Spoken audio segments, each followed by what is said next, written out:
મિત્રો હવે આપણે ઉપયોગને વાક્ય દ્વારા સમજીએ। જે ઉપયોગ છે એના વાક્ય દ્વારા આપણે સમજીએ વધારે પ્રેક્ટિકલી। પહેલા ઉપયોગ જોઈ લઈએ।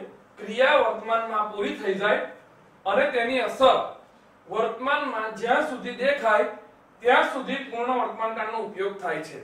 હવે આપણે પહેલું વાક્ય જોઈએ। મેં ગૃહ કાર્ય કર્યું છે।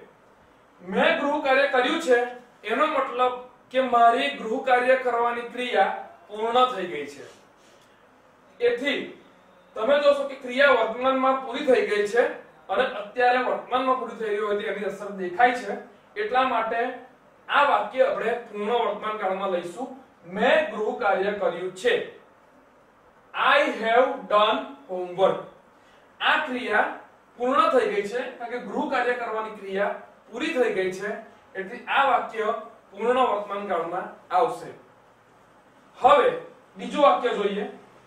ગાડી પ્લેટફોર્મ પર આવી ગઈ છે। ગાડી પ્લેટફોર્મ પર આવી ગઈ છે, ગાડીના આવવાની ક્રિયા પૂર્ણ થઈ ગઈ છે કારણ કે ગાડી પ્લેટફોર્મ પર આવી ગઈ છે।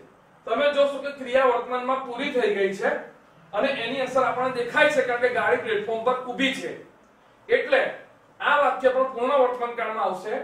The train has arrived on platform। The train has arrived on the platform। તો તમે જોશો કે આવા વર્તમાનની કોઈ પણ પૂરી થયેલી ક્રિયા, દાખલા તરીકે મેં પાણી પીધું છે, મારો મિત્ર દિલ્હી ગયો છે, તેણે આ બારી બંધ કરી છે, જેવી વર્તમાનની પૂરી થયેલી બધી જ ક્રિયાઓનો સમાવેશ પૂર્ણ વર્તમાન કાળમાં થશે।